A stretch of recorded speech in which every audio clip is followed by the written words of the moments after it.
प्यारे बच्चों, आपका S N public intermediate college के ऑनलाइन क्लासेस में एक बार पुनः स्वागत है।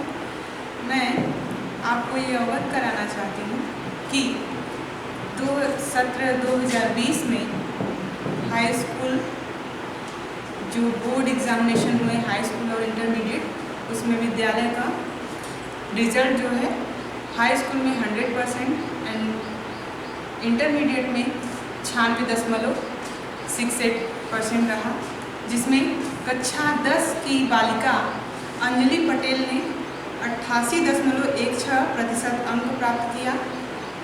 वहीं पर कक्षा 12 में तनुज सिंह पाल ने जो है 82.40 से प्रथम स्थान प्राप्त किया विद्यालय में। तो हम आपसे आशा करेंगे कि जो बच्चे वीडियो देख रहे हैं वो भी प्रयास करेंगे कि विद्यालय में और अच्छे से अच्छे पोजीशन पे आएँ, जिससे अपने ग्राम, शहर और क्षेत्र का नाम गौरवान्वित करें।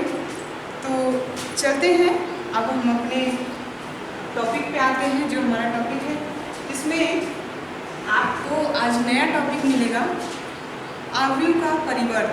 परिवर्त क्या होता है? परिवर्तन कर दिया जाए, बदल दिया जाए। परिवर्त से ही समझ में आ जाता है बदलना, चेंज कर देना। तो इसको कहते क्या हैं? इंग्लिश में बोलते हैं ट्रांसपोज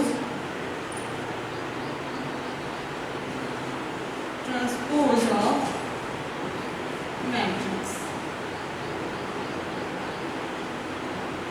ठीक है, इंग्लिश में बोलते हैं ट्रांसपोज ऑफ मैट्रिसेस। ठीक है, अब इस चीज़ को पहले हम समझ लेते हैं ये होता क्या है। मैट्रिक्स में ऐसा क्या होता है, किसको परिवर्त बोलते हैं? तो अगर मैट्रिक्स के पंक्तियों और स्तंभों की पोजीशन को, जहाँ पे वो जिस स्थान पे है उसको चेंज कर दिया जाए, यानी पंक्तियों की जगह पर स्तंभों को रख दिया जाए और स्तंभों की जगह पंक्तियों को, किसी एक को भी चेंज करेंगे आप तो चेंज हो जाएगा।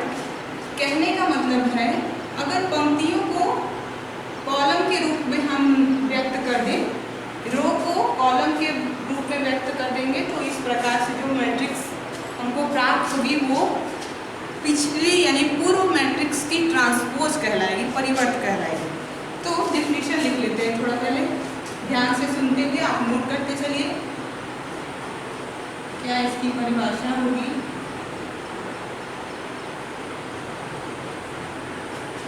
किसी आव्यूह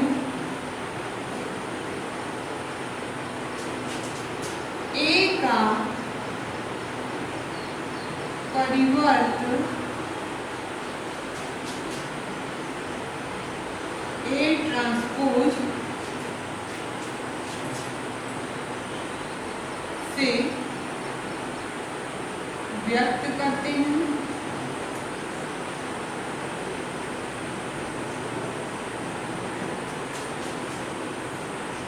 जिसमें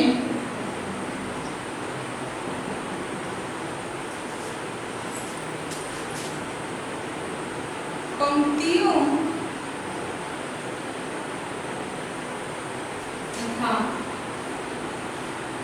स्तंभों का स्थान परिवर्तित किया जाता है, परिवर्तित किया जाता है। ठीक है, क्या करना है? पंक्तियों और स्तंभों के स्थान को आप आपस में इंटरचेंज कर देंगे, तो जो मैट्रिक्स हमको परिवर्तित होने में प्राप्त होगी उसको कहेंगे आव्यूह का परिवर्त या ट्रांसपोज ऑफ मैट्रिक्स। ठीक है, अब इसको कैसे करते हैं? इसको अगर ऐसे लिखें कि अगर या अर्थात करके लिख लीजिए, ए कोई मैट्रिक्स है, ए आई जे कोई मैट्रिक्स है कितने यम क्रॉस एन, तो ए ट्रांसपोज क्या हो जाएगा, A transpose a j i n cross m, n cross n का मैट्रिक्स जो है ये, ठीक है। अब इसको समझिए क्या, जब ए मैट्रिक्स था तो उसका जो एलिमेंट जो ए थे, ए के एलिमेंट्स थे वो कैसे थे, ए आई जे के। अब क्या है, आई जो है रो को बताता है और जे क्या बताता है, कॉलम, ठीक है, ये हमने बताया आपको। अब जब हम आई और जे को आपस में इंटरचेंज कर रहे हैं, बदल रहे हैं, तो जब आई जो है ये बताता है कि कितने पंक्ति हैं, तो चूंकि यम पंक्ति थे और जे है यन पंक्ति, यन कॉलम, ये पंक्ति और ये कॉलम, रो और कॉलम की बात कर रहे हैं। आई जो है यम को रिप्रेजेंट कर रहा है, पंक्तियों की संख्या को, और जे किसको रिप्रेजेंट कर रहा है, कॉलम की संख्या को। जब इनको आपस में हम चेंज करेंगे, ट्रांसपोज लेंगे, तो रो की जगह कॉलम आ गया, अब ए जे आई हो गया, यानी जे पहले, कॉलम चेंज हो गया, आपस में ये दोनों चेंज हो गए, तो इनका क्रम भी क्या होगा, आपस में चेंज हो जाएगा, ठीक है। एक एग्जाम्पल के माध्यम से समझते हैं इसको, ध्यान से देख लीजिए।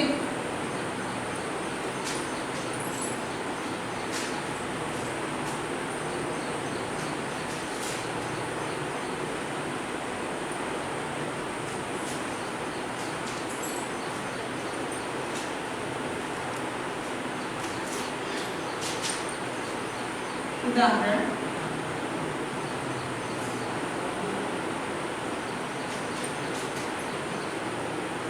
कोई मैट्रिक्स आपने लिया 0 1 2 0 1 2 1 5 7, ये मैट्रिक्स ए है जो 2 क्रॉस 3 ऑर्डर का है। कितने ऑर्डर का है, 2 क्रॉस 3 ऑर्डर का मैट्रिक्स हमने लिया है।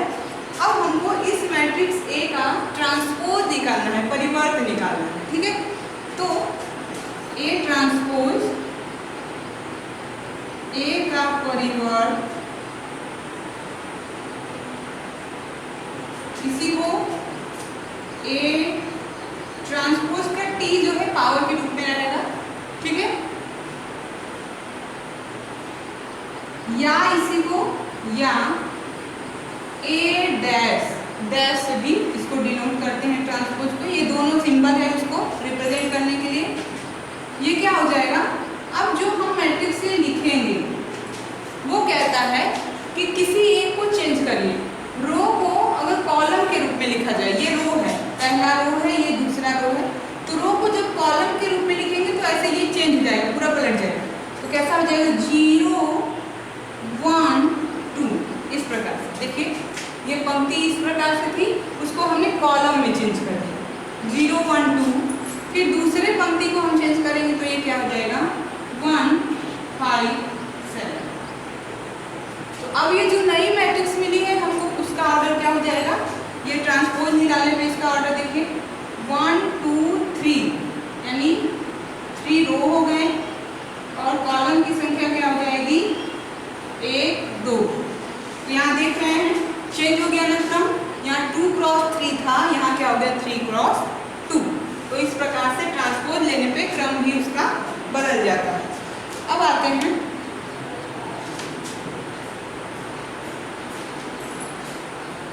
एक और एग्जांपल से, इसको आप समझ सकते हैं, कुछ है नहीं इसमें, आसानी से टॉपिक समझ में आ जाएगा।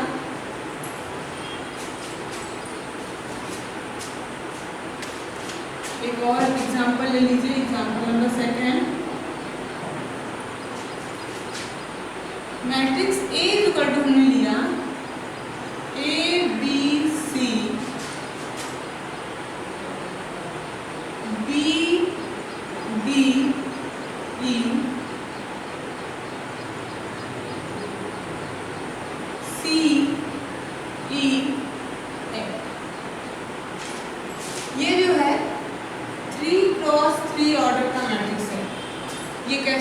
के स्क्वायर मैट्रिक्स है, देख रहे हैं 3 क्रॉस 3 का है, वर्ग अवयव है। अब आते हैं इसका ट्रांसपोज निकालेंगे, ए ट्रांसपोज, ए का परिवर्त, तो क्या हो जाएगा, पहले रो को कॉलम में लिखिए, केवल आपको सिंपल सा है, रो को केवल कॉलम में चेंज कर दीजिए।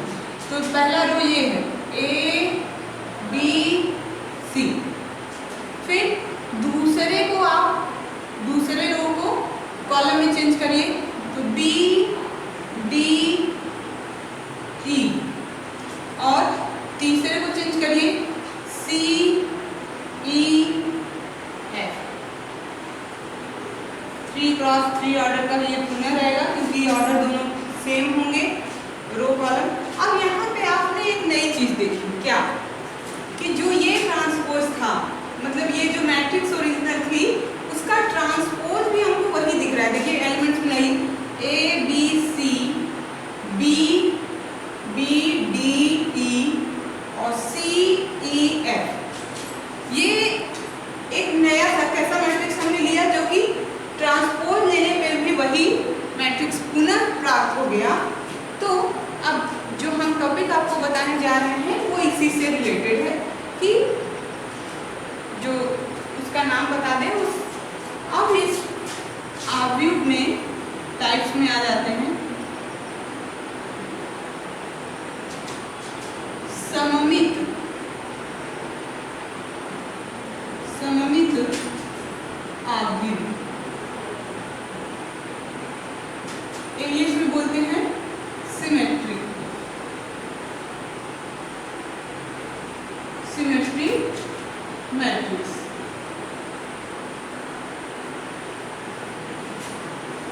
सममित का मतलब हो गया कि उसके एलिमेंट जो है,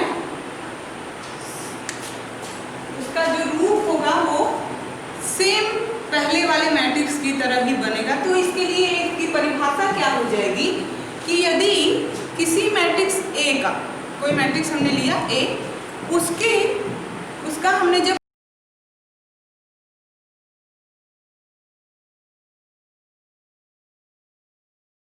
परिवर्त निकाला तो वो पुनः ए ही मैट्रिक्स, जो ए मैट्रिक्स के एलिमेंट थे, ज्यों का त्यों अपने स्थान पे बने रहे, तो पुनः ए मैट्रिक्स हमको प्राप्त हो गया। तो वो उस प्रकार के मैट्रिक्स को हम क्या कहते हैं, सममित अवयव, सिमेट्रिक मैट्रिक्स, ठीक है।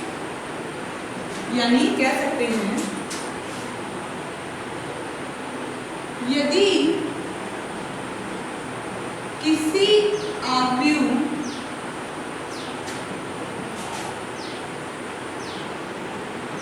ए का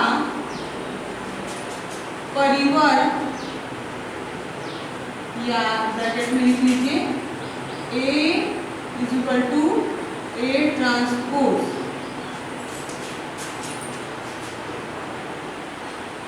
अवयव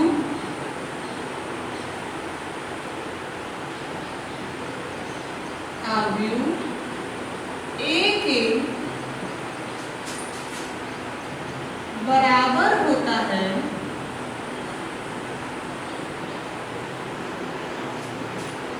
तो इस प्रकार के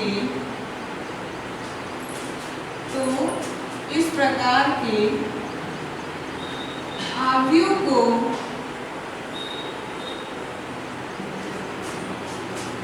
सममित अवयव कहते हैं, ठीक है। यानी यदि कोई मैट्रिक्स हमने ए लिया, उसका परिवर्त, यदि किसी अवयव ए का परिवर्त अवयव ए के बराबर होता है तो इस प्रकार के अवयव को सममित अवयव कहते हैं। जैसे एग्जांपल में देख लीजिए, यदि हमने लिया कि ए बी सी ये रो में थे, फिर इस तरीके से इसका जब हमने ट्रांसपोज लिया तो फिर से पुनः ए ही प्राप्त हो गया। तो इस प्रकार के अवयव को क्या कहते हैं, ये कैसा अवयव है, एक सममित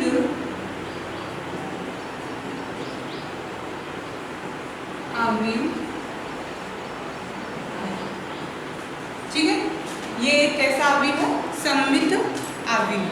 ठीक है, अब आते हैं इसे के सेकेंड टाइप में। ये तो सममित था पहला, अब आते हैं विसममित। विषम सममित भी बोलते हैं इसको, विषम सममित। Skew symmetry.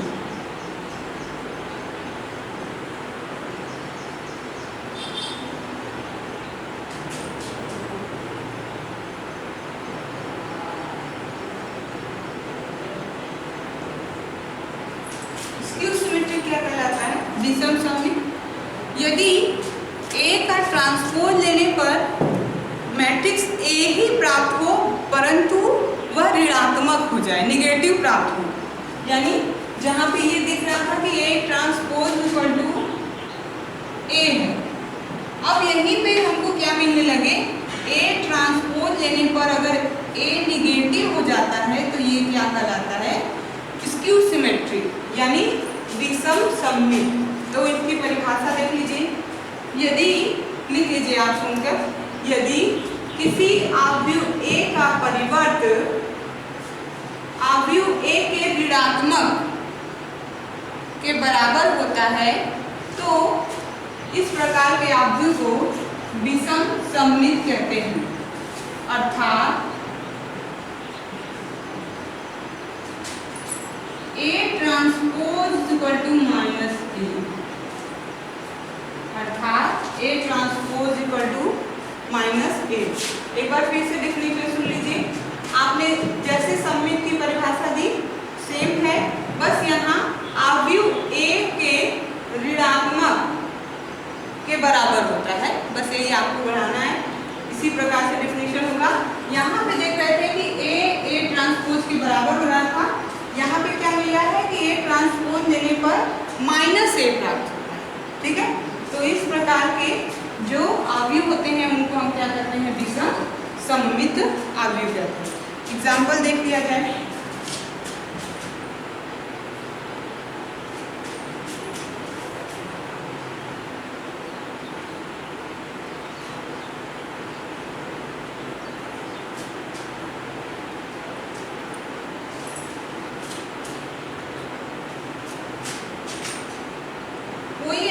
मैट्रिक्स से है, एग्जाम्पल देख लें इसका विषम सममित के लिए। ए इक्वल टू है 0 1 2 -1 -2 0 3 -3 एंड 0। ये जो है हमने एक मैट्रिक्स लिया है इस टाइप का। ठीक है, अब आते हैं ये चेक करते हैं कि इसका ट्रांसपोज क्या आता है। ट्रांसपोज यानी परिवर्त निकालें, क्या वो ऋणात्मक होता है कि नहीं। ये हम जब चेक करेंगे तो पता चलेगा कि ये विषम सममित है या नहीं। तो अवयव ए का परिवर्त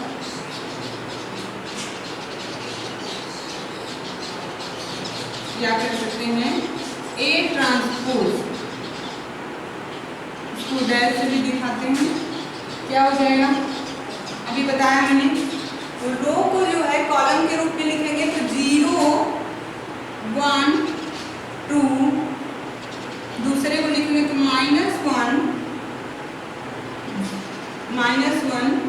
0 -3, फिर क्या हो जाएगा? -2 3 0। इस प्रकार से जो है ट्रांसपोज मिल गया हमें। अब क्या करते हैं, चूंकि हमको -a लाना है तो a में देखिए यहाँ पे ये पूरा पहला रो जो है पॉजिटिव था, तो 0 ना निगेटिव ना पॉजिटिव, इसलिए माइनस ऊपर से कॉमन ले सकते हैं। जब भी हम माइनस कॉमन निकालेंगे यानी उभयनिष्ठ लेंगे, बाहर लेंगे, तो वो सभी अवयव में उपस्थित होना चाहिए। तो यहाँ से हम ले रहे हैं, ये क्या हो जाएगा? -2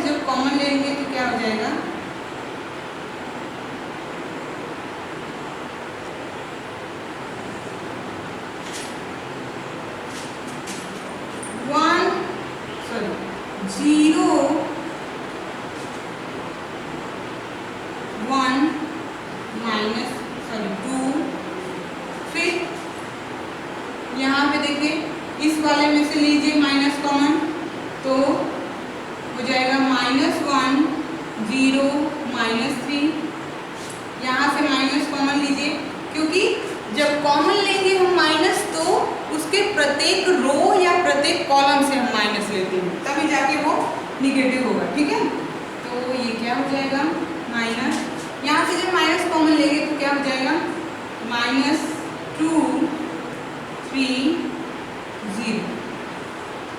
और यही हमारा क्या था a है।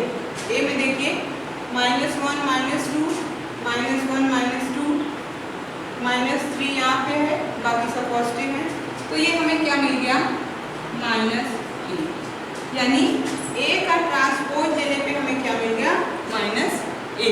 ठीक है, तो ये कैसा अवयव है, सममित विषम सममित। ठीक है, ये विषम सममित टाइप का अवयव था। ठीक, अब आते हैं ट्रांसपोज के कुछ प्रॉपर्टीज हैं, उनको जान लेते हैं। कोई मैट्रिक्स है उसके परिवर्त की क्या क्या प्रॉपर्टीज है वो जानते हैं। तो अब हेडिंग है अवयव के परिवर्त के गुणधर्म।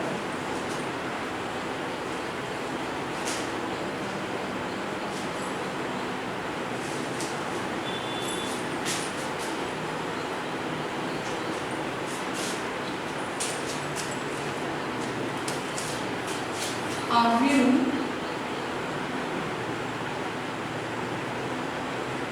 के परिवर्त के गुणधर्म। कुछ गुणधर्म है, इसके भी कुछ प्रॉपर्टीज हैं ट्रांसपोज के। पहली प्रॉपर्टीज की बात करते हैं।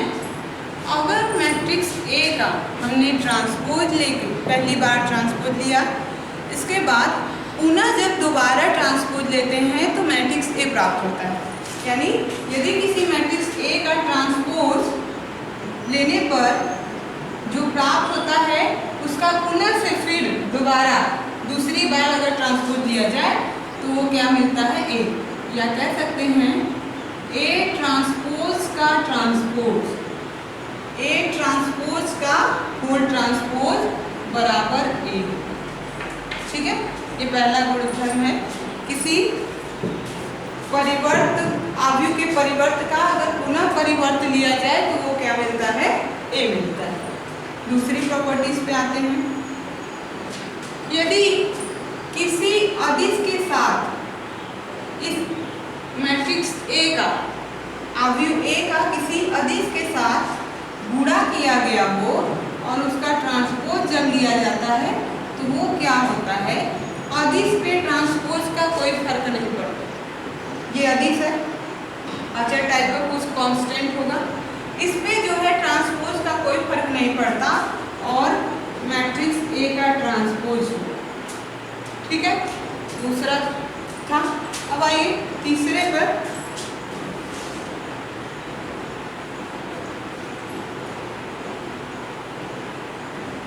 अवयव, ये शॉर्ट थे, इनको बस सुन के आप बता सकते हैं कि किसी मैट्रिक्स ए के परिवर्त का परिवर्त जो होता है वो मैट्रिक्स ए के बराबर होता है।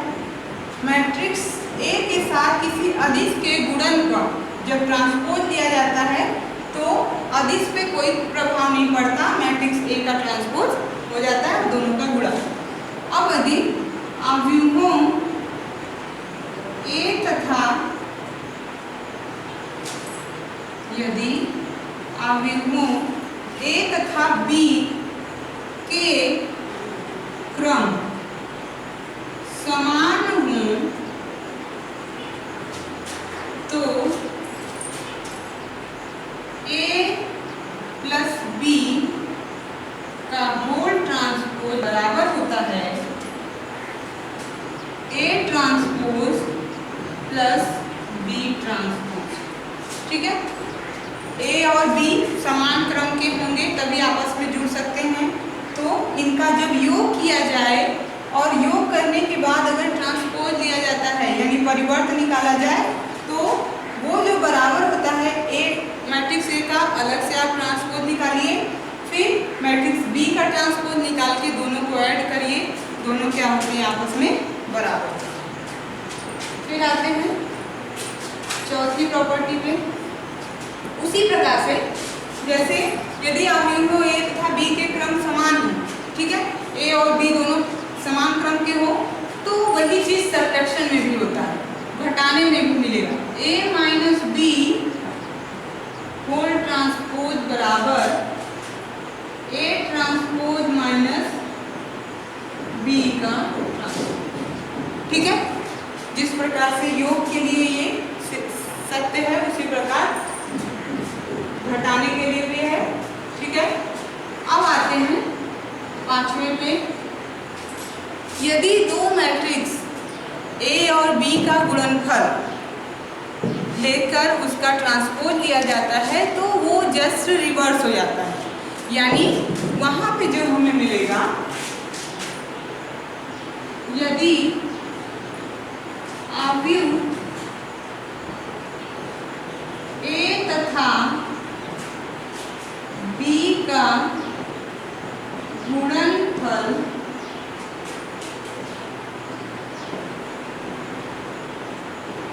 ए बी हो तो गुणनफल का परिवर्त क्या हो जाएगा, ए बी का होल ट्रांसपोज, यानी ए और बी का गुणनफल जो हमने निकाला उसका ट्रांसपोज जो होता है वो बराबर होता है B transpose into A transpose, just reverse होता है। यानी पहले बी का ट्रांसपोज निकाल कर फिर ए का ट्रांसपोज निकाल कर दोनों का जब गुणनफल करते हैं तो ए और बी के गुणनफल के ट्रांसपोज के बराबर होती है। तो ये कुछ प्रॉपर्टी थी परिवर्त की, यानी ट्रांसपोज की। अब जो है आप इस पे क्वेश्चन करिए, एक्सरसाइज में बहुत सारे क्वेश्चन हैं, बहुत क्वेश्चन आपको मिलेंगे, आप सॉल्व करने की कोशिश करिए। कोई प्रॉब्लम है तो उसको कमेंट्स के माध्यम से या व्हाट्सएप के माध्यम से हमें अवगत कराइए। तो आज के वीडियो में इतना ही।